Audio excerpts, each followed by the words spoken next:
조선의 25대 임금인 철종 때의 일이다.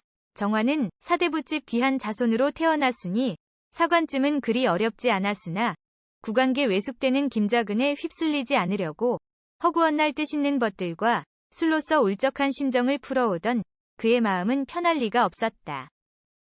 아이고, 이 일을 어찌한단 말인고 얼마나 몹쓸 팔자이기에 하나밖에 없는 아들이 횡액을 당한단 말이냐. 내 아들이 무슨 죄가 있기에 잡아간단 말이냐. 아이고, 아이고. 새벽 1시가 훨씬 넘었을 야밤에 길 한 모퉁이 집에서 들려오는 때 아닌 여자의 비통한 울음소리에 정화는 흠칫 발걸음을 멈췄다. 거나하게 취했던 술이 금세 깨어버리고 등골에서는 찬물을 끼얹은 듯 온몸이 부르르 떨렸다. 나라의 사직을 근심하고 백성들을 염려하는 젊은 선비 정화는 뜨거워진 눈시울을 주먹으로 닦았다. 정화는 서슴지 않고 소리나는 초가집 대문을 두드렸다. 여보 주인. 한참 후에야 비로소 조심성 있는 신발 소리가 문으로 다가오는 젊은 여인이 나왔다. 네, 저는 사동사는 정환이라는 사람이온데 되게 큰 우환이 있는 듯하온즉 잠시 그 사연을 듣고자 주인을 찾습니다. 정환은 젊은 여인이 안내하는 대로 대문 안을 들어서서 별로 사양하는 기색도 없이 사랑방으로 들어갔다. 아랫목 요 위에서 상반신을 일으키는 7순이 넘은 여인은 눈물 젖은 두 눈을 껌벅거리며 불청객인 정환을 맞아주었다. 나으리께서 어떻게 오셨습니까? 저는 나으리가 아니라 글 공부하는 선비올시다.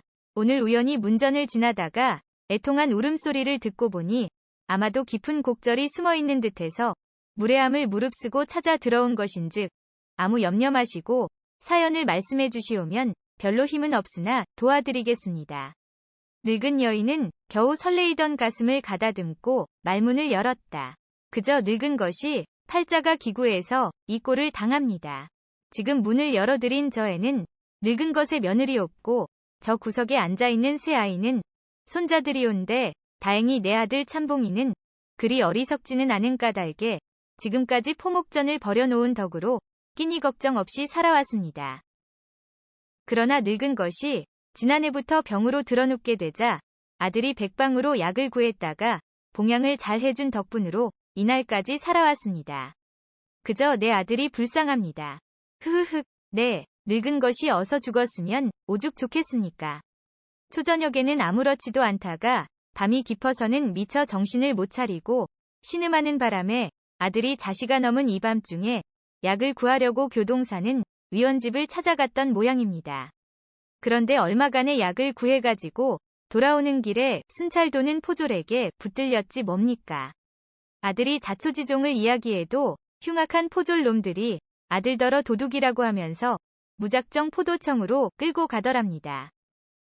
아들이 끌려가면서 생각해보니 포도청에 끌려가서 매에 못 이겨 죽는 것은 고사하고 집에 있는 이 늙은 것이 약도 못 쓰고 죽을까 염려되어서 틈을 보아 포졸 한 놈을 집어던지고 집으로 달려왔다고 하지 않겠습니까?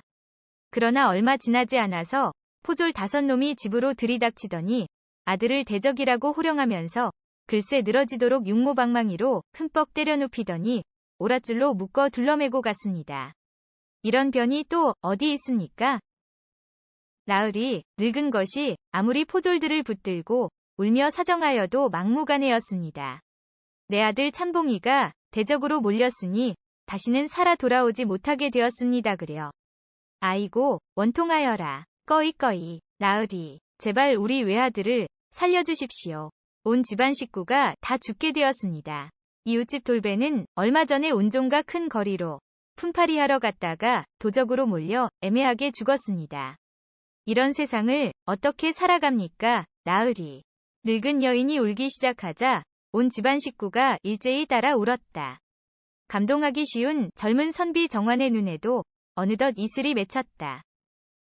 사실 의적들이 밤마다 출몰하여 권세 있는 정승과 대감진만 노리고 있는 까닭에 좌우포청이 발칵 뒤집혀서 대적을 잡으려고 무던히 애를 쓰고 있다는 것은 정환 자신이 이미 들어 아는 것이었다.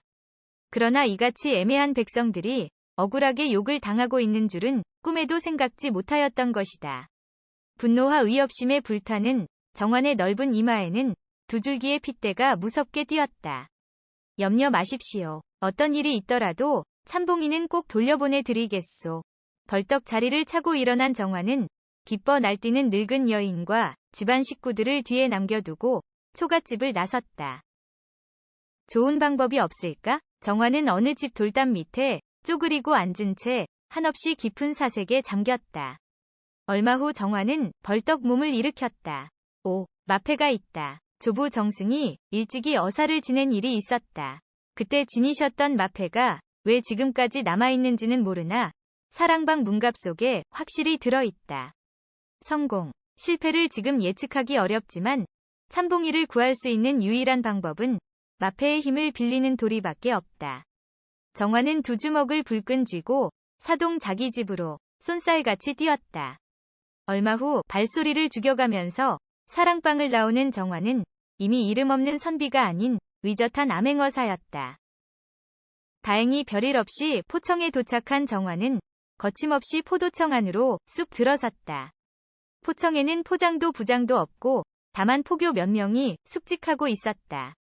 정화는 차고 온 마패를 불쑥 내밀어 보이고 대청이 떠나갈 듯 냅다 소리쳤다. 얼마 전에 사동의 장사치를 잡아들인 일이 있느냐? 네, 그런 사실이 있사옵니다. 포교 한 사람이 머리를 조아리며 공손히 아랜다. 그래 무슨 연고로 잡아들였느냐? 대적의 혐의가 있사옵기에 늙은 여인의 말은 추호도 틀림이 없다. 몹시 울부짖던 가련한 모습이 다시 뇌리를 스쳤다. 이놈, 무고한 백성을 함부로 잡아들였으니 그래도 마음이 편할까? 어서 참봉이를 모셔내오지 못할까? 하오나 포장 나으리께서 이미 아시는 일이오라 소인의 맘대로 내놓기가 매우 어렵사옵니다. 이놈, 어명이시다. 그래도 내놓지 못하겠느냐? 어명을 받들어 시행하겠나이다. 포교는 사시나무 떨듯 몸을 떨며 옥지기를 시켜 참봉이를 데려오게 하였다.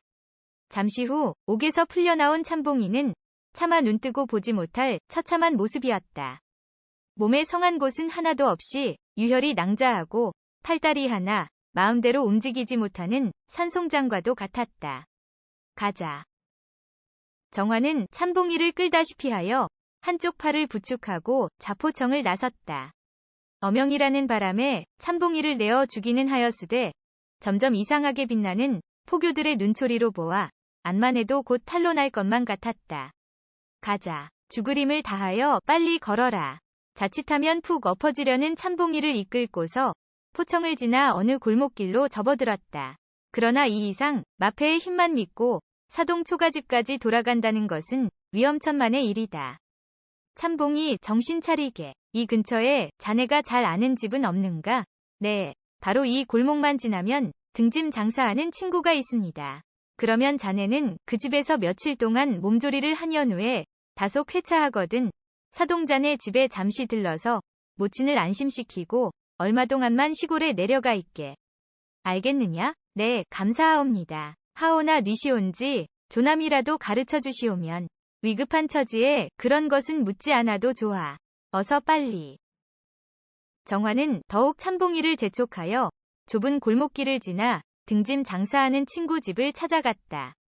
깊은 잠에서 깨어날 줄 모르던 주인을 겨우 깨워서 참봉이를 맡긴 후 다시 뒤돌아서 큰 길로 나섰다. 이쪽 저쪽에서 초롱을 든 포졸들이 어른거렸다. 정화는 땀에 흠뻑 젖어서 이리 쫓기고 저리 쫓겼다. 동력 하늘이 환하게 밝아올 무렵 정화는 거미줄같이 늘어선 포청 포졸들의 경계망을 뚫고 높은 담을 간신히 뛰어넘어 피할 수 있었다. 벌써 한 달이 지났다. 한두 번 참봉이네 집에 하인을 보내보았더니 참봉이는 집에 없으나 늙은 여인과 식구들의 얼굴에는 생기가 있더라고 하니 아마도 무사한 모양이었다. 우연한 적선으로 마음의 변화를 일으킨 정화는 그로부터 글공부에 힘을 기울였다. 본래 인품이 출중한 정화는 어려서부터 글 읽기를 좋아하여 20살 전후에 고금 경서에 통달하였을 뿐 아니라 시문에도 탁월한 재질을 지녔던 탓으로 그해 가을에 과거를 보아 장원급제의 영예를 얻었다. 하늘이 도우심인지 김씨 가문이 그리 반대를 하지 않았음인지 상감으로부터 암행어사를 내리신다는 분부를 받들고 황해도와 평안도 일대로 떠나게 되었으니 정환의 소원은 성취된 셈이다. 한때의 가짜 어사가 거짓 없는 진짜 어사가 되었고 가짜 어사 때의 육마패보다 다소 격이 아래이기는 하나 떳떳한 산마패가 허리에서 춤을 추고 있는 것이다.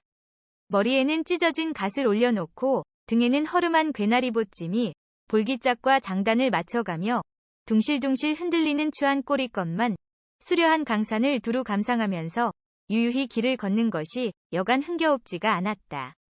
오곡이 무르익어 산들거리는 가을바람에 다소곳이 물결치는 이 고을 저 고을 돌아다니면서 샅샅이 민정을 살핀 연후에 가명이나 관아에 느닷없이 출두하여 잘잘못을 어미가리니 세상에 태어난 보람이 있는 듯 참으로 어깨가 으쓱하고 매우 흡족하였다.